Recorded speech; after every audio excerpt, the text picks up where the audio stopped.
नमस्कार दोस्तों, PCS M के यूट्यूब परिवार में आप सभी का बहुत बहुत स्वागत है। अभी हम लोग एनसीईआरटी के 7th क्लास के साइंस का अध्ययन कर रहे हैं, जिसमें आज हम लोग अध्याय 13 का अध्ययन करेंगे। आज का टॉपिक होगा हमारा गति एवं समय।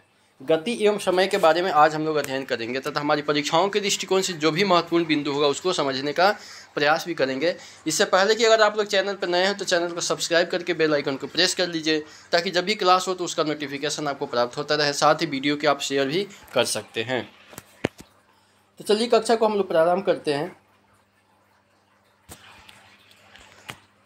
कक्षा 6 में आपने विभिन्न प्रकार की गतियों के बारे में पढ़ा था, ठीक है। अगर पिछली वाली कक्षा आप लोग नहीं देखे हैं तो पिछली वाली कक्षा को एक बार देख लीजिए। क्या कह रहा है कि आपने यह पढ़ा था कि किसी वस्तु की गति जो होता है किसी सरल रेखा के अनुदिश यानी वर्तुल यानी वृत्ताकार अथवा आवर्ती हो सकती है, ठीक है। किसी वस्तु की गति जो हो सकती है कैसी वस्तु है, तो सरल रेखा के अनुदिश होती है यानी वृत्ताकार होती है अथवा आवर्ती हो सकती है, रोटेट कर सकती है। क्या आपको ये 3 प्रकार की गतियाँ याद है? सारणी 13.1 में गतियों के कुछ समान उदाहरण दिए गए हैं। प्रत्येक उदाहरण में गति के प्रकार को पहचानना है। यहाँ पे सारणी 13.1 दिया हुआ है गति का उदाहरण। जैसे यहाँ पे देखिए, मार्च पास्ट करते समय सैनिक जब सैनिक मार्च पास्ट करते हैं तो उस समय उनकी गति कैसी होती है? सरल रेखा के अनुदिश होती है या वर्तुल गति होती है या फिर आवर्ती होती है? सीधी सड़क पर चलती हुई बैलगाड़ी की गति कैसी होती है? दौड़ते धावक के हाथों की गति कैसी होती है? चलती साइकिल के पैडल की गति कैसे होती है? सूरज के चारों ओर पृथ्वी की गति कैसी होती है? और फिर झूले की गति कैसी होती है? और लोला की गति कैसी होती है, ठीक है। पिछली वाली कक्षाओं के आधार पर आप इस सभी को देख सकते हैं, इसको आप अनुभव कर सकते हैं। यह हमारा सामान्य अनुभव है कि हम कुछ वस्तुओं की गति मंद होती है, ठीक है। कुछ वस्तुओं की गति कैसी होती है? मंद होती है, एकदम धीरे धीरे चलती है। जबकि कुछ अन्य वस्तुओं की गति तीव्र होती है। कुछ वस्तु कैसी होती है? एकदम तेज़ी से चलती है, स्पीड होती है उनमें, ठीक है। अब आइए मंद अथवा तीव्र गति के बारे में देख लेते हैं कि मंद और तीव्र किसे कहते हैं, ठीक है। कह रहा है कि हम जानते हैं कि कुछ वाहन अन्य वाहनों की तुलना में अधिक तीव्र गति करते हैं। यहाँ तक कि एक ही वाहन जो होता है विभिन्न समय पर अलग अलग समय पे कभी तेज हो जाती है तो कभी धीरे धीरे गति करती है। सरल रेखीय पथ के अनुदिश जो होती है, जब सरल रेखा के अनुदिश गति करने वाली 10 वस्तुओं की सूची बनाइए और इन वस्तुओं की गति को 2 वर्गों मंद अथवा तीव्र में बांटिए। आपने यह कैसे निश्चित किया कि कौन सी वस्तु मंद गति कर रही है और कौन सी वस्तु तीव्र गति कर रही है? यदि किसी सड़क पर कई वाहन एक ही दिशा में गति कर रहे हैं, यदि आप किसी सड़क पे चल रहे हैं और सड़क पे देख रहे हैं कि विभिन्न प्रकार के वाहन हैं और एक ही दिशा में जा रहे हैं, गति कर रहे हैं, तो हम यह सरलता से बता सकते हैं कि उनमें कौन सा वाहन अन्य की तुलना में तीव्र गति कर रहा है, ठीक है। जाहिर सी बात है कि विभिन्न प्रकार की जो वाहन होती है सबकी अलग अलग स्पीड होती है, सब अपने अपने समय के अनुसार चलते हैं। तो कौन सा वाहन अन्य की तुलना में तीव्र गति कर रहा है? और आइए हम सड़क पर चलने वाले वाहनों की गति को देखने का प्रयास करते हैं। चित्र संख्या 13.1 को देखेंगे कि इसमें किसी क्षण जो होता है, किसी क्षण पर सड़क पर एक ही दिशा में गति करते कुछ वाहनों की स्थिति को दर्शाया गया है। अब चित्र संख्या 13.2 को देखेंगे, इसमें उन्हीं वाहनों की कुछ समय पश्चात की स्थिति दर्शाई गई है। और दोनों चित्रों के प्रेक्षणों के आधार पर निम्नलिखित प्रश्नों के उत्तर दीजिए। कह रहा है कि कौन सा वाहन सबसे तीव्र गति कर रहा है और इनमें सबसे मंद गति कौन सा कर रहा है, ठीक है। जो चित्र दिया है उसको देखना है, उसमें से करना है कौन मंद अथवा तीव्र गति करता है। इसका निर्णय करने में वस्तुओं द्वारा किसी दिए गए काल अंतराल में चली गई दूरी हमारा सहायता कर सकती है। उदाहरण के लिए कल्पना कीजिए कि आप अपने मित्र को विदा करते समय बस अड्डे जा रहे हैं और मान लीजिए आप बस के चलते ही अपनी साइकिल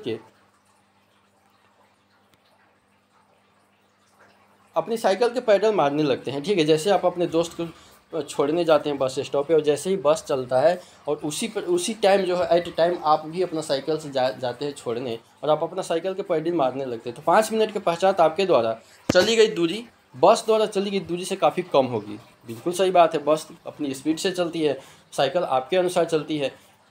तो क्या अब आप तब यह कहेंगे कि बस साइकिल से तीव्र गति कर रही है? बस जो है साइकिल से क्या हो रही है? तीव्र गति चल रही है, ठीक है। यहाँ पे सड़क पर एक ही दिशा में गति करते वाहन, अब देखिए सबकी अलग अलग यहाँ पे दूरी है, ठीक है। सब अपनी अपनी स्पीड से चल रहा है।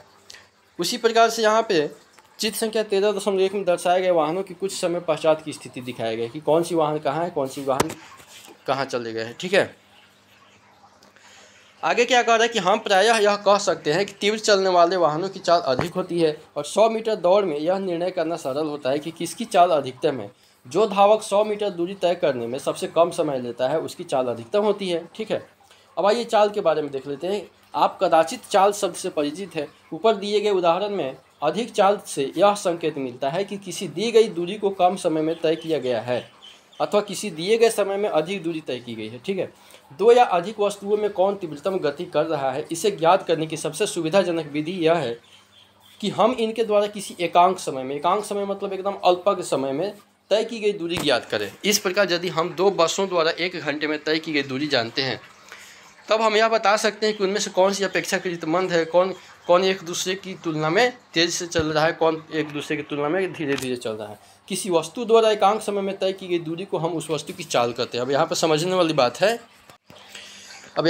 वाली बात है कि चाल किसे कहते हैं। तो किसी वस्तु द्वारा एकांक समय में तय की गई दूरी को उस वस्तु की चाल कहते हैं। किसी वस्तु द्वारा एकांक समय में तय की गई दूरी को उस वस्तु की क्या कहते हैं, चाल कहते हैं। जब हम यह कहते हैं कि कोई कार 50 किलोमीटर प्रति घंटे की चाल से गति करती है, तो इससे यह ज्ञात होता है कि वह कार 1 घंटे में 50 किलोमीटर की दूरी तय कर रही है।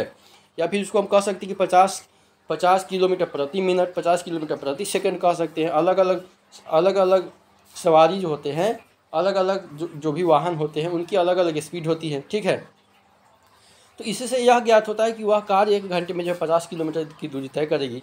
तथापि कोई कार जो होता है बिजले ही 1 घंटे तक किसी नियत चाल से चलती रहती है। ठीक है, वैसे उस प्रकार के रोड ही नहीं है। वास्तव में वह धीमी चाल से गति प्रारंभ करके फिर अपनी चाल बढ़ाती है। अतः जब हम यह कहते हैं कि किसी कार की चाल 50 किलोमीटर प्रति घंटा है, तो प्रायः हम केवल कार द्वारा 1 घंटे में तय की गई दूरी पर ही विचार करते हैं।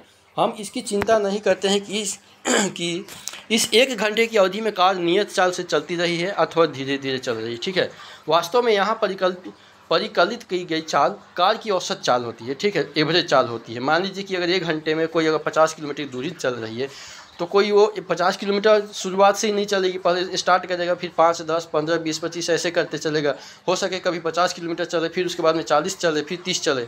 तो 1 घंटे में तय की गई दूरी को क्या कहते हैं, उसको औसत चाल कहते हैं। ठीक है, इस पुस्तक में हम औसत चाल के लिए चाल शब्द का ही उपयोग करेंगे। ठीक है, औसत चाल के लिए किसका उपयोग करेंगे, चाल शब्द का ही उपयोग करेंगे। अतः हम तय की गई कुल दूरी के लिए कुल समय से विभाजित करके चाल प्राप्त कर सकते हैं। चाल किसे कहते हैं, तय की गई कुल दूरी। ठीक है, चाल किसे कहते हैं, तो तय की गई कुल दूरी बटा लिया गया कुल समय। ठीक है, मान लीजिए कि आप 4 किलोमीटर की दूरी तय करते हैं, 4 किलोमीटर की दूरी तय करते हैं कितने समय में, तो टोटल 4 घंटे में तय करते हैं। 4 किलोमीटर की दूरी 4 घंटे में समय आप तय करते हैं, तो उसकी कितनी चाल हो जाएगी, 1 किलोमीटर प्रति घंटा हो जाएगी, 1 किलोमीटर प्रति घंटा हो जाएगी। ठीक है, तो इसको एवरेज चाल कहा जाता है। ठीक है, औसत चाल। कह रहा है कि अपने दैनिक जीवन में हम बिजले ही लंबी दूरी तक अथवा अधिक समय तक वस्तुओं के एक नियत चाल से गति करते हुए देखते हैं। यदि किसी सरल रेखा के अनुदिश गति करने वाली वस्तु की चाल परिवर्तित होती रहती है, तो उस वस्तु की चाल असमान कही जाती है। ठीक है, अगर चाल बदलती रहेगी तो उसको असमान गति कहते हैं। इसके विपरीत जो होता है, किसी सरल रेखा के अनुदिश वस्तु की नियत चाल से गति जो होती है एक समान गति कहलाती है। इस स्थिति में औसत चाल वही है जो वास्तविक चाल होती है। अब आगे कह रहा है कि यदि हम किसी वस्तु द्वारा किसी निश्चित दूरी को तय करने में लगे समय को माप लें, तो हम उस वस्तु की चाल ज्ञात कर सकते हैं। कक्षा 6 में आपने दूरी मापना सीखा था, परंतु हम समय कैसे मापते हैं, अब आइए इसको पता करते हैं कि समय कैसे मापते हैं। कहा कि यदि आपके पास घड़ी नहीं है, तो आप यह कैसे निश्चित करेंगे कि अब क्या समय हुआ है। क्या कभी आपको यह जानने की उत्सुकता हुई है कि हमारे बुजुर्ग जो थे किस प्रकार केवल छाया देख करके ही दिन के समय का अनुमान लगाते थे। बिल्कुल सही सुन रहे हैं आप। जो हमारे बुजुर्ग लोग, जो दादा परदादा लोग थे, वो ऊपर आसमान में देख लेते थे और उनको एकदम एग्जैक्ट अंदाज़ा लग जाता था कि हाँ अभी 2 बज गया होगा, 3 बज गया होगा। ठीक है, इस तरह से वो लोग अनुमान लगा करके जो है समय को ज्ञात करते थे। हम 1 माह के काल अंतराल को कैसे मापते हैं, हम 1 वर्ष के काल अंतराल को भी कैसे मापते हैं। अब आइए देखते हैं कि समय की माप से हमारा तात्पर्य जो है काल अंतराल की माप से है। ठीक है, समय की माप से तात्पर्य क्या है, काल अंतराल की माप से है। बोलचाल में जब हम समय मापने के लिए किसी घड़ी के उपयोग के बारे में चर्चा करते हैं, तब हमारा अभिप्राय काल अंतराल का मापन ही होता है। ठीक है, हमारे पूर्वजों ने यह देखा कि प्रकृति में बहुत सी घटनाएं निश्चित अंतरालों के पश्चात स्वयं दोहराती है। ठीक है, क्या देखा कि प्रकृति में जो होता है बहुत सी घटना जो होती है वो निश्चित अंतराल के पश्चात स्वयं दोहराते रहती है। उदाहरण के लिए उन्होंने यह पाया कि सूरज जो है प्रतिदिन उदय होता है, ठीक है। ये तो अपने निश्चित समय अंतराल के बाद ही हो रहा है, घटित हो रहा है, ठीक है। एक सूर्योदय से अगले सूर्योदय के बीच के समय को एक दिन कहा जाता है। एक सूर्योदय जब सूरज उगता है उसको सूर्योदय कहते हैं, जब सूरज डूबता है, अस्त होता है, उसको सूर्यास्त कहते हैं। तो क्या करें कि एक सूर्योदय से अगले सूर्योदय के बीच के समय को एक दिन कहा जाता है। एक दिन में 24 आवर होता है, यानी कि 24 घंटे होते हैं एक दिन में। इसी प्रकार एक अमावस्या 9 चंद्र से अगली अमावस्या के बीच के समय की माप माह के रूप में की जाती है, ठीक है। एक अमावस्या 9 चंद्र से अगली अमावस्या के बीच के समय की माप को जो है माह के रूप में तय की जाती है। एक वर्ष उस समय के लिए नियत किया गया है जितने समय में पृथ्वी सूरज की एक परिक्रमा करती है, ठीक है। उसको क्या कहते हैं, एक वर्ष कहती है। एक वर्ष किसे कहते हैं कि उस समय के लिए नियत किया गया है जितने समय में पृथ्वी जो है सूरज की एक परिक्रमा करता है। ये हमारा सूरज है और इसकी परिक्रमा जब एक बार पृथ्वी हमारा चारों ओर लगा लेगा, ठीक है, तो उसको एक वर्ष कहते हैं, ठीक है। हमारी पृथ्वी जो सूरज की परिक्रमा लगभग 365 दिन और कुछ घंटे में ही परिक्रमा करती है, उसको ही क्या कहते हैं, एक वर्ष कहा जाता है। प्रायः हमें एक दिन से काफ़ी छोटे समय अंतरालों को मापने की भी आवश्यकता पड़ती है। संभवतः समय मापने की सबसे समान युक्ति घड़ियां ही होती है। चित्र संख्या 13.3 में देखेंगे। क्या आपको कभी यह जानने की उत्सुकता हुई है कि घड़ियाँ समय कैसे मापती है? घड़ियों की कार्यविधि काफ़ी जटिल होती है, परंतु सभी घड़ियों में आवर्ती गति का उपयोग किया जाता है। सभी घड़ियों में कैसे गति का उपयोग किया जाता है? आवर्ती गति का उपयोग किया जाता है। टक टक टक टक करते करते बार बार वो रिपीट होते जाता है, उसको आवर्ती गति कहते हैं, ठीक है। यहाँ पे घड़ी को दिखाया गया है।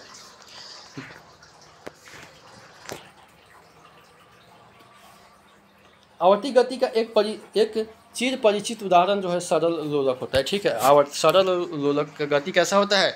आवर्ती गति होता है। प्रश्न ये पूछ लेता है परीक्षाओं में कि सरल लोलक की गति कैसी होती है, तो आवर्ती गति होती है। सरल लोलक की गति आवर्ती गति होती है। सरल लोलक जो होता है धातु के छोटे गोल अथवा पत्थर के टुकड़े को किसी दृढ़ स्टैंड से धागे द्वारा निलंबित करके बनाया जाता है। चित्र संख्या 13.4 को देखेंगे कि धातु के गोले को लोलक का गोलक कहते हैं। धातु के गोले को लोलक का गोलक कहते हैं, ठीक है। चित्र में लोलक को अपनी माध्य स्थिति पर विराम अवस्था में दर्शाया गया है। जब लोलक के गोले को धीरे धीरे एक ओर से ले जाकर के मुक्त करते हैं तो यह इधर उधर गति करना प्रारंभ कर देता है। सरल लोलक यह गति जो होता है आवर्ती अथवा दोलन गति का एक उदाहरण होता है, ठीक है। जब लोलक का गोलक अपनी माध्य स्थिति 0 से आरंभ करके A तक, फिर A से B तक एवं B से वापस आ जाता है। हम लोग देखेंगे अभी चित्र को, लेकिन कह क्या रहा है कि जब सरल लोलक जो होता है, यहाँ पर मान ली पेंडुलम है, ये इसको कह रहा है कि जब अपनी माध्य स्थिति से, यहाँ पे माध्य स्थिति से जो है आरंभ करके, यहाँ पे माध्य स्थिति से, यहाँ पे मान लीजिए A है और यहाँ पे B है, ठीक है। तो माध्य स्थिति से आरंभ करके A से B तक फिर B से O पर आता है तो वह कहा जाता है लोलक ने एक दोलन पूरा कर लिया, ठीक है। एक बार वापस जाएगा फिर वापस आएगा, उसको लोलक का एक दोलन पूरा कहा जाता है। लोलक जब भी एक दोलन पूरा करता है तब इसका गोलक एक चरम स्थिति A से दूसरी चरम स्थिति B पर तथा B से दूसरी चरम स्थिति पर चला जाता है, ठीक है। यहाँ पे एक सरल लोलक दोलन करते समय लोलक के गोलक की विभिन्न स्थितियों को यहाँ पे दर्शाया गया है, ठीक है। यहाँ पे देखिए लोलक को दिखाया गया है, ठीक, जैसा कि हम बताए भी हैं।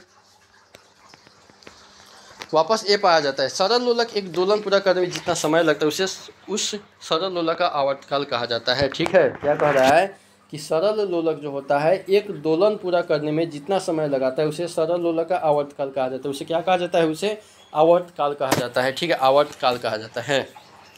क्रियाकलाप 13.2 को देखेंगे कि लगभग 1 मीटर लंबा धागा अथवा डोरी लेकर के चित्र संख्या 13.4 ए में दर्शाए अनुसार एक सरल लोलक बनाइए। यदि पास में कोई पंखा चल रहा है तो उसे बंद कीजिए और गोलक को अपनी माध्य स्थिति पर विराम में आने दीजिए। गोलक के नीचे फर्श पर अथवा इसके पीछे दीवार पर उसकी माध्य स्थिति को एक चिन्ह द्वारा अंकित कीजिए। लोलक आवर्तकाल मापने के लिए हमें विराम घड़ी की आवश्यकता होगी। यदि विराम घड़ी उपलब्ध नहीं है तो मेज घड़ी अथवा कलाई घड़ी का भी उपयोग कर सकते हैं। लोलक को गति में लाने के लिए लोलक को पकड़िए और इसे धीमे से एक ओर ले जाइए। यह सुनिश्चित कीजिए कि जब आप लोलक को विस्थापित कर रहे हो, ठीक है, इधर उधर खिसका रहे हैं तो इससे बंधी हुई डोरी तनी हुई रहे, ठीक है, वो टूट ना जाए, ढीला होकर खुल ना जाए। अब गोलक को विस्थापित स्थिति से मुक्त कीजिए और ध्यान रखिए कि गोलक को छोड़ते समय इसे धक्का नहीं लगना चाहिए। जिस समय लोलक अपनी माध्य स्थिति पर है उस समय घड़ी का समय नोट कीजिए और माध्य स्थिति की बजाय आप उस स्थिति से भी समय नोट करना प्रारंभ कर सकते हैं जब गोलक अपनी किसी एक चरम स्थिति पर होती है। लोलक द्वारा 20 दोलन पूरा करने में लगा समय मापिए, ठीक है। अब 13.2 में अपने प्रेक्षण लिखिए। इसमें दिया गया प्रेक्षण केवल एक नमूना ही है, आपके प्रेक्षण इससे भिन्न हो सकते हैं। इस क्रियाकलाप को 3-4 बार दोहराइए और अपनी प्रेक्षण सारणी में लिखिए। 20 दोलनों को पूरा करने में लगे समय को 20 से भाग देकर के एक दोलन में लगा समय अर्थात लोलक का आवर्तकाल प्राप्त कीजिए। ठीक है, यहाँ पे सारणी 13.2 में सरल लोलक आवर्तकाल को दिया है। डोरी की लंबाई 100 सेंटीमीटर है। 20 दोलन के लिए लिए गए समय और आवर्तकाल को यहाँ पे दिखाया है। ये क्रियाकलाप है करने के लिए दिया है। क्या आपके लोलक का आवर्तकाल हर बार लगभग समान आता है? ध्यान रखिए कि आरंभिक विस्थापन में थोड़ा परिवर्तन करके लोलक के आवर्तकाल को प्रभावित नहीं करता है। आजकल अधिकांश घड़ियों में 1 या 2 सेलों को वाले विद्युत परिपथ होते हैं। इन घड़ियों को क्वार्ट्ज घड़ी कहते हैं। ठीक है, आजकल अधिकांश घड़ी क्या कह रहा है कि आजकल अधिकांश घड़ियों में 1 या 2 सेल वाले बैटरी वाले होते हैं, विद्युत परिपथ होते हैं। इन घड़ियों को क्या कहते हैं? इसको क्वार्ट्ज घड़ी कहते हैं। इनके द्वारा मापा गया समय पहले उपलब्ध घड़ियों के द्वारा मापे गए समय से अधिक यथार्थ होता है। ठीक है, अब आइए समय तथा चाल के मात्रक को देख लेते हैं। समय का मूल मात्रक सेकेंड होता है। समय का मूल मात्रक क्या होता है? सेकेंड होता है। समय का मूल मात्रक क्या होता है? सेकेंड होता है। इसका प्रतीक एस होता है। समय के बड़े मात्रक मिनट होते हैं तथा सबसे बड़े मात्रक घंटा होते हैं। आप पहले ही जानते हैं कि ये मात्रक किस प्रकार एक दूसरे से संबंधित होते हैं। चाल का तथा कथित मूल मात्रक क्या है? ठीक है, चूँकि चाल बराबर क्या होता है? दूरी बटा समय होता है। चाल बराबर क्या होता है? दूरी बटा समय होता है। ठीक है, चाल जो होता है, चाल बराबर दूरी बटा समय होता है। ठीक है, एकांक समय में तय की गई दूरी को चाल कहते हैं। एकांक समय में तय की गई दूरी को चाल कहते हैं। अतः चाल का मूल मात्रक जो होता है मीटर प्रति सेकंड होता है। ठीक है, मीटर प्रति सेकंड। चाल का मूल मात्रक क्या होता है? मीटर प्रति सेकंड होता है। वास्तव में इसे अन्य मात्रकों, ठीक है, अन्य मात्रकों जैसे कि मीटर प्रति मिनट अथवा किलोमीटर प्रति घंटा में भी व्यक्त किया जा सकता है। ठीक है, आपको यह याद रखना चाहिए कि सभी मात्रकों के प्रतीकों को एक वचन में लिखा जाता है। उदाहरण के लिए हम 50 किलोमीटर लिखते हैं, ना कि 50 किलोमीटर सेकेंड लिखते हैं, अथवा 8 सेंटीमीटर लिखते हैं, ना कि 8 सेंटीमीटर सेकेंड लिखते हैं। ठीक है, आवश्यकता के अनुसार समय के विभिन्न मात्रकों का उपयोग किया जाता है। उदाहरण के लिए आपकी आयु को दिनों अथवा घंटों में व्यक्त करने की अपेक्षा वर्षों में व्यक्त करना सुविधाजनक होता है। ठीक है, अब हम ये थोड़े कहने लगे कि हमारी आयु जो है 30 साल नहीं 20 साल नहीं होती है, हमारी इतना 500 घंटा हो गया, 5000 सेकेंड हो गया, इतना नहीं होता है। ठीक है, इसी प्रकार घर से विद्यालय तक की दूरी को तय करने में लगे समय को वर्षों में व्यक्त करना बुद्धिमानी नहीं होगा। अब ये थोड़ी होगा कि हमारे घर से स्कूल की दूरी जो है 500 वर्ष है, 1000 वर्ष है, 200 वर्ष है, ऐसे तो नहीं, वर्ष में नहीं, उसको किलोमीटर मीटर में अलग अलग मापते हैं। 1 सेकेंड का काल अंतराल कितना छोटा अथवा बड़ा होता है? जोर से 2001 पुकारने में लगा समय लगभग 1 सेकेंड होता है। 2001 से 2010 तक जोर से गिन करके आप इसका सत्यापन कर सकते हैं। आगे कह रहा है कि किसी सामान्य स्वस्थ युवक की विराम की स्थिति में नाड़ी 1 मिनट में 72 बार अर्थात 10 सेकेंड में लगभग 12 बार स्पंदन करती है। यहाँ पे ध्यान दीजिए, स्वस्थ युवक की विराम की स्थिति में नाड़ी दर, ठीक है, स्पंदन क्या होता है? 72 बार प्रति मिनट होता है, अर्थात 10 सेकेंड में लगभग 12 बार क्या होता है? स्पंदन करता है। ठीक है, अब आइए इसको देख लेते हैं, ये क्या है।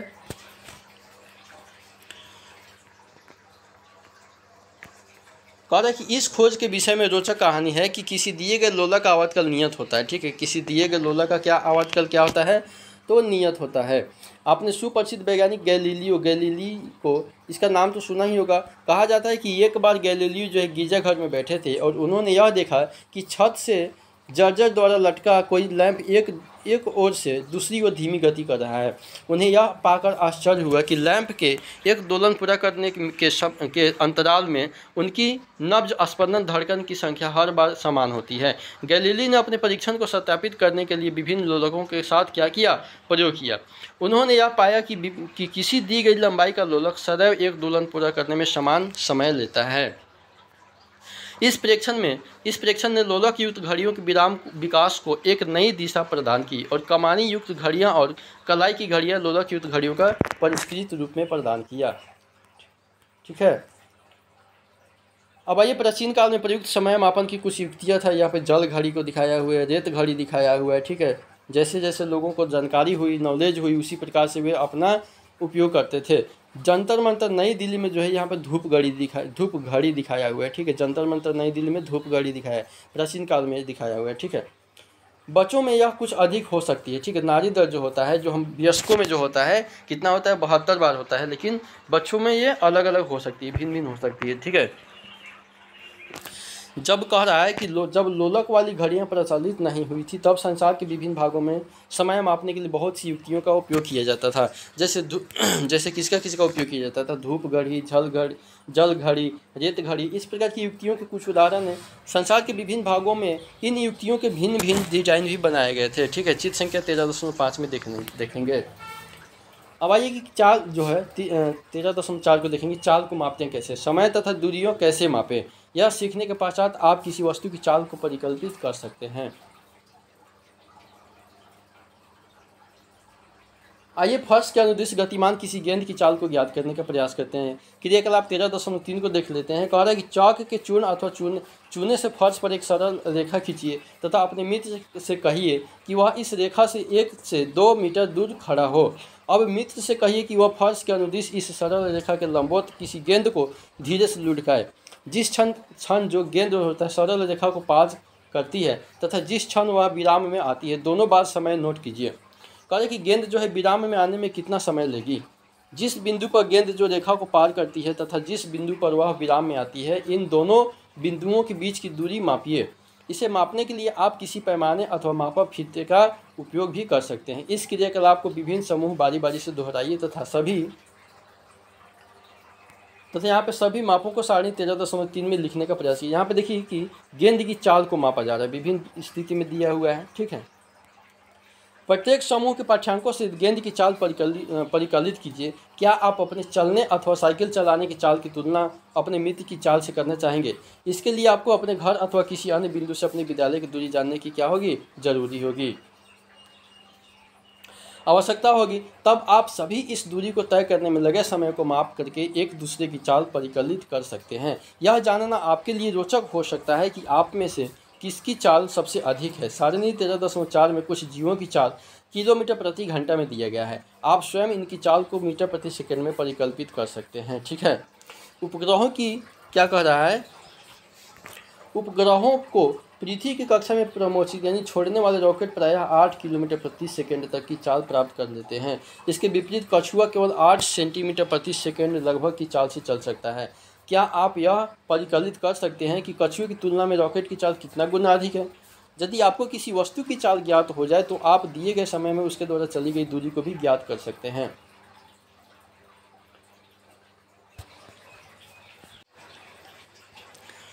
आगे कह रहा है कि समानता उपलब्ध घड़ियों द्वारा मापा जा सकने वाला सबसे कम समय अंतराल 1 सेकंड होता है। ठीक है, सबसे कम समय का समय अंतराल क्या होता है? 1 सेकंड होता है, सेकंड। तथापि अब ऐसी विशिष्ट घड़ियां उपलब्ध है जो 1 सेकंड से छोटे समय अंतरालों को माप सकती है। इनमें से कुछ घड़ियां 1 सेकंड के 10 लाखों भाग और यहाँ तक कि 1 अरबों भाग तक के समय अंतराल माप सकती है। आपने माइक्रोसेकंड तथा नैनोसेकंड जैसे शब्द भी सुने होंगे। एक माइक्रोसेकंड सेकंड का क्या कह रहा है? एक माइक्रोसेकंड जो होता है सेकंड का 10 लाखवां भाग होता है। एक माइक्रोसेकंड सेकंड का 10 लाखवां भाग होता है। समझिए कि कितना छोटा है माइक्रो, नाम से ये स्पष्ट है कि माइक्रो। ठीक है, एक नैनोसेकंड सेकंड का 1 अरबवां भाग होता है। एक नैनोसेकंड जो है सेकंड का 1 अरबवां भाग 1 नैनोसेकंड होता है। ठीक है, इतने छोटे समय अंतरालों को जो घड़ियां मापती है उनका उपयोग वैज्ञानिक अनुसंधान के लिए किया जाता है। खेलों में जिन समय मापने की युक्तियों का उपयोग होता है वे सेकंड के 10वें अथवा 100वें भाग तक के समय अंतराल माप सकते हैं। इसके विपरीत ऐतिहासिक घटनाओं के समयों को शताब्दियों अथवा सहस्त्र शताब्दियों में व्यक्त किया जाता है। तारों तथा ग्रहों की आयु को प्रायः अरब वर्षों में व्यक्त करते हैं। क्या आप उन काल अंतरालों के परास की कल्पना कर सकते हैं जिनसे हमें व्यवहार करना पड़ता है? ठीक है, यहाँ पे कुछ जंतुओं द्वारा प्राप्त की जा सकने वाली तीव्रतम चाल है। ठीक है, जिससे बाज की चाल 320 किलोमीटर प्रति घंटा होता है। बाज जो होता है 320 किलोमीटर प्रति घंटा की चाल से चलता है। उसी प्रकार से चीता को दिखाया हुआ है, ब्लू फिश दिखाया हुआ है, खरगोश, सबको अलग अलग प्रकार की चाल दिखाया है। ठीक है, आपको केवल चाल को समय से गुना करना ही इस प्रकार, जैसे चली गई दूरी बराबर क्या होता है? चाल गुना समय होता है। दूरी का फॉर्मूला क्या होता है? तो दूरी बराबर जो होता है चाल गुने समय। दूरी बराबर क्या होता है? चाल गुने समय होता है। ठीक है, आप यह भी ज्ञात कर सकते हैं कि दी गई चाल से चलने वाली कोई वस्तु किसी दूरी को कितने समय में तय करेंगी। जैसे यहाँ पे लिया गया समय बराबर क्या होता है? दूरी बटा चाल होता है। समय बराबर क्या होता है? समय बराबर होता है दूरी बटा चाल। ठीक है, ये आपको मैथ में भी काम आएगा, फिजिक्स में भी काम आएगा। ठीक है, आपने स्कूटर अथवा मोटरसाइकिलों पर 1 मीटर लगा हुआ देखा होगा, ठीक है, आगे जो बिल्कुल लगा होता है। इसी प्रकार कार, बस तथा अन्य वाहनों के डैशबोर्डों पर मीटर देखे जा सकते हैं। चित्र संख्या 13.7 में देखेंगे कि किसी कार का डैशबोर्ड दर्शाया गया और ध्यान दीजिए कि इनमें से किसी 1 मीटर के एक कोने पर किलोमीटर प्रति घंटा लिखा होता है और इसे चाल मापी स्पीडोमीटर कहते हैं। इससे सीधे ही किलोमीटर प्रति घंटा में चाल ज्ञात हो जाती है। इसमें एक अन्य मीटर भी होता है जो वाहन द्वारा तय की गई दूरी मापता है और इस मीटर को पथ मापी यानी कि ओडोमीटर मापते हैं, ठीक, ओडोमीटर कहते हैं। ओडोमीटर से क्या मापते हैं? दूरी मापते हैं। ओडोमीटर से क्या मापते हैं? दूरी मापते हैं, ठीक है। ओडोमीटर से यहाँ पे ओडोमीटर से क्या मापते हैं? दूरी मापते हैं। इसको याद रखना है आपको, ठीक है। ये मीटर दिखाया हुआ है। विद्यालय की पिकनिक के लिए जाते समय पहेली ने यह निश्चित किया कि वह यात्रा समाप्त होने तक हर 30 मिनट के पश्चात बस के पथमापी का पाठ्यांक अपनी नोटबुक पर लिखेंगी। इसके पश्चात उसने अपने पाठ्यांक जो है सारणी 13.5 में लिखे थे, ठीक है। क्या आप बता सकते हैं कि पिकनिक स्थल विद्यालय से कितनी दूरी था? क्या आप बस की चाल परिकल्पित कर सकते हैं? सारणी को देख करके बूझो ने पहेली से पूछा कि क्या वह बता सकती कि 9:45 AM तक उसकी बस ने कितनी दूरी तय कर ली थी। पहेली के पास इस प्रश्न का कोई उत्तर नहीं था। वे अपने शिक्षक के पास गए और शिक्षक ने उनसे कहा कि इस समस्या को हल करने का एक ढंग है, यह एक तरीका है। हम दूरी समय ग्राफ खींचे और आइए यह पता लगाएं कि इस प्रकार का ग्राफ कैसे खींचा जाता है। अब आइए दूरी समय ग्राफ को देखते हैं। आपने यह देखा होगा कि समाचार पत्र, पत्रिकाएं आदि सूचनाओं को रोचक बनाने के लिए उन्हें विभिन्न प्रकार के ग्राफों के रूप में प्रस्तुत किया जाता है। चित्र संख्या 13.8 में देखेंगे कि उसमें दर्शाए गए ग्राफ के प्रकार को स्तंभ ग्राफ कहते हैं। ग्राफीय निरूपण का एक अन्य प्रकार वृत्तारेख या पाई चित्र होता है, ठीक है। चित्र संख्या 13.10 को देखेंगे, इसको डेटा भी कहते हैं, ठीक है। यहाँ पे देखिए ओवर, किसी टीम द्वारा प्रत्येक ओवर में बने रनों को दर्शाया गया स्तंभ ग्राफ यहाँ पे दिखाया हुआ है, ठीक है। यहाँ पे ओवर है और यहाँ पे रनों की संख्या दिखाया हुआ है। उसी प्रकार से यहाँ पे सेम वायु का संगठन दर्शाता हुआ वृत्ताकार, यहाँ पे नाइट्रोजन की मात्रा कितनी है, ऑक्सीजन की मात्रा कितनी है, अन्य गैसें कितनी है। ये गैसें के बारे में हम लोगों ने पिछली वाली कक्षा में पढ़े थे कि हमारे वायुमंडल में कितने % नाइट्रोजन की मात्रा है, कितना % ऑक्सीजन की मात्रा है और कितना % अन्य गैसें की मात्रा है। ये हम लोग सब पढ़ चुके हैं पिछली वाली कक्षा में। इसमें दर्शाए गए ग्राफ जो है रेखा ग्राफ का उदाहरण है। दूरी समय ग्राफ को समांतर रेखा ग्राफ द्वारा निरूपित किया जाता है, ठीक है। यहाँ पे किसी बच्चे की आयु और भार को दर्शाया हुआ है, ठीक है। इस प्रकार से ग्राफ बनाया जाता है। अब इस प्रकार से ग्राफ बनाने का मतलब क्या हुआ, जैसे देखिए थोड़ा सा समझने का प्रयास करते हैं। जैसे आयु दिया हुआ है यहाँ पे 2, 4, 6, 8, 10, 12, यहाँ पे आयु वर्ष में दिया हुआ है। यहाँ पे भार दिया हुआ है कि बच्चे का भार कितना है। मान लीजिए 70 kg वजन है उसका, 70 kg वजन है, ठीक है, और 14 वर्ष का बच्चा है तो उसका वायु तो वो कितना हो जाएगा। यहाँ पे भार देखिए, यहाँ पे ऐसे ग्राफ खींचेंगे तो यहाँ पे ये हमारा मिलन पॉइंट होता है, ठीक है। यहाँ पे बच्चे के भार को ये दर्शाएगा, ठीक है। इस प्रकार से ग्राफ खींचा जाएगा, ठीक है। आइए इस प्रकार के ग्राफ बनाना सीखिए। एक ग्राफ पेपर लीजिए, चित्र संख्या 13.11 में दर्शाए अनुसार इस पर एक दूसरे के लंबवत 2 रेखाएं खींचिए और क्षैतिज रेखा पर x' अंकित कीजिए। इसे x अक्ष कहते हैं, ठीक है। और इस प्रकार ऊर्ध्वाधर रेखा पर y और y' अंकित कीजिए, इसे y अक्ष कहते हैं, ठीक है। अभी देखेंगे हम लोग x तथा y का प्रतिच्छेद बिंदु मूल बिंदु O कहलाता है। जिन दो राशियों के बीच ग्राफ खींचा जाता है उन्हें इन्हीं 2 अक्षों के अनुदिश दर्शाया जाता है। हम x अक्ष पर धनात्मक मानों को और OX के अनुदिश दर्शाते हैं। इसी प्रकार y अक्ष पर धनात्मक मानों को OY के अनुदिश दर्शाते हैं। इस अध्याय में हम केवल राशियों के धनात्मक मानों पर ही विचार करेंगे, इसलिए हम चित्र संख्या 13.11 में दर्शाए गए केवल छायांकित भाग का ही उपयोग करेंगे। यहाँ पे दर्शाया हुआ है, देखिए यहाँ पे ग्राफ पेपर पर x अक्ष तथा y अक्ष दर्शाया हुआ है, ठीक है। यहाँ पे एक ग्राफ पेपर है यहाँ पे, ठीक है। यहाँ पे और ऐसे खींचा जाता है, यहाँ पे y' है और यहाँ पे x' है, यहाँ पे O अक्ष है और ये यहाँ पर x है, ठीक है। ऐसे ही ग्राफ दिखाया जाता है। बूझो तथा पहेली ने किसी कार द्वारा चली गई दूरी तथा इस दूरी को तय करने में लगा समय का पता लगाने के लिए कहा। उनके आंकड़े सारणी 13.6 में दर्शाए गए हैं।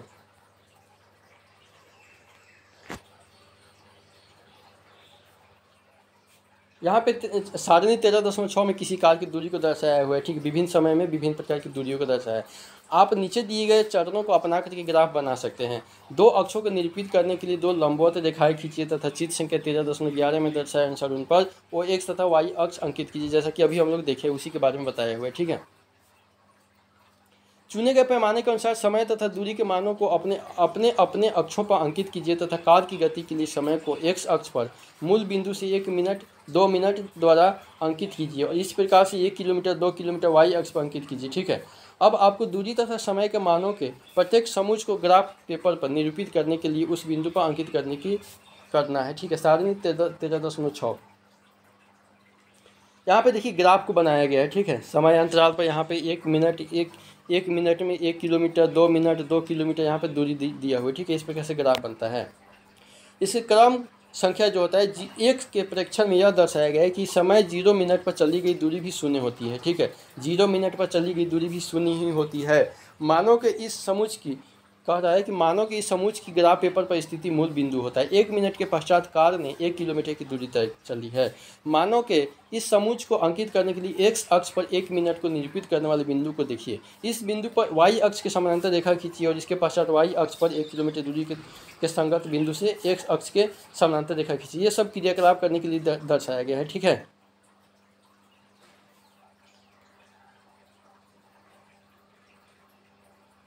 कि लगातार परिवर्तित होते हुए ग्राफ की आकृति को कुछ भी हो सकती है। व्यापक रूप में पैमाने का चयन इतना सरल नहीं होता है जितना कि 13.12 चित्र संख्या में दिखाया हुआ है। ठीक है, ये सब क्रियाकलाप करने के लिए दिखाया था जो अभी हम लोग देख लिए हैं। आइए फिर उसी बस की गति पर विचार करते हैं जिसके द्वारा पहेली और उसके मित्र जो है पिकनिक पर गए थे। वे बस द्वारा तय की गई दूरी तथा लिया गया समय सारणी 13.5 में दर्शाए गए हैं। बस द्वारा तय की गई कुल दूरी 80 किलोमीटर प्रति घंटा है। यदि हम 1 किलोमीटर बराबर 1 सेंटीमीटर पैमाना चुनने का निश्चय करते हैं तो हमें 80 सेंटीमीटर का अक्ष खींचना होगा, जो कागज़ की सीट पर संभव भी नहीं होगा। इसके विपरीत जो है 10 किलोमीटर बराबर 1 सेंटीमीटर का पैमाना चुनने पर हमें केवल 8 सेंटीमीटर लंबाई के अक्ष की आवश्यकता होगी।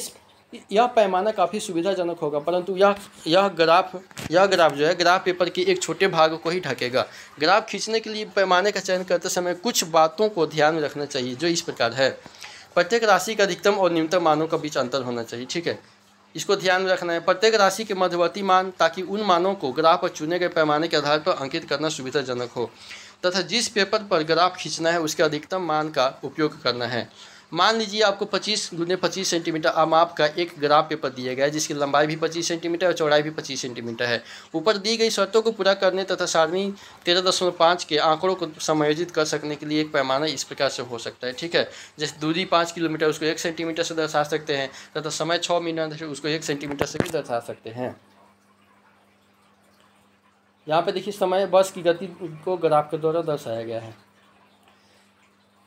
अब क्या कर रहे हैं कि क्या अब आप बस की गति के लिए दूरी समय ग्राफ खींच सकते हैं? क्या आपके द्वारा खींचा गया ग्राफ चित्र संख्या 13.13 में दर्शाए गए ग्राफ के समरूप है?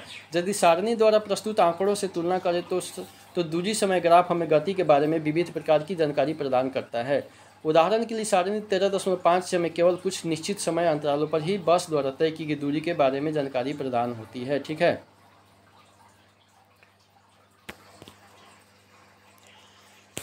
जानकारी मिलती है। इसकी विपरीत दूरी समय ग्राफ से हम समय के किसी भी क्षण पर बस द्वारा तय की गई दूरी भी ज्ञात कर सकते हैं। मान लीजिए कि हम 8:15 AM पर बस द्वारा चली गई दूरी ज्ञात करना चाहते हैं। इसके लिए हम x अक्ष पर उस समय 8:15 AM के संगत बिंदु अंकित करेंगे।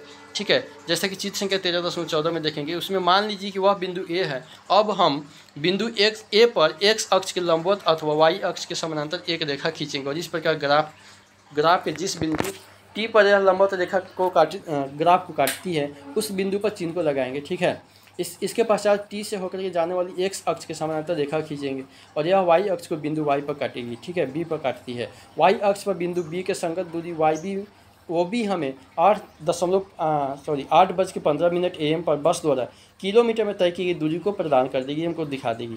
यह दूरी किलोमीटर में कितनी है? क्या आप 9:45 AM पर बस द्वारा तय की गई दूरी भी ज्ञात करने में पहेली की सहायता कर सकते हैं? क्या आप दूरी समय ग्राफ से बस की चाल भी ज्ञात कर सकते हैं? तो ये कुछ नहीं था, आज की कक्षा जो था यहीं पे था। यहाँ पे देखिए बस की गति का दूरी समय ग्राफ दिखाया जा रहा है। ठीक है, यहाँ पे देखिए कि यहाँ पे 8 बजे है, 8:30 में, 9 बजे है, 9:30 में। यहाँ पे 10 की स्पीड से 10 किलोमीटर दूरी की तय किया है, 20 किलोमीटर दूरी तय किया है। तो मान लीजिए कि अगर ये 8 और 8:30 के बीच में अगर ए बिंदु पे बस है और यहाँ पे 10 किलोमीटर दूरी तय की है तो इसका समय ग्राफ ऐसे बनेगा। ठीक है, तो आज की कक्षा में कुछ ज़्यादा नहीं था, बस थोड़ा सा रीडिंग करने वाला ही था, ज़्यादा कुछ सीखने को तो था भी नहीं, लेकिन जो भी था उसको थोड़ा बहुत सीखे हम लोग। चलिए इसके लिए बहुत बहुत धन्यवाद आप सभी का वीडियो देखने के लिए।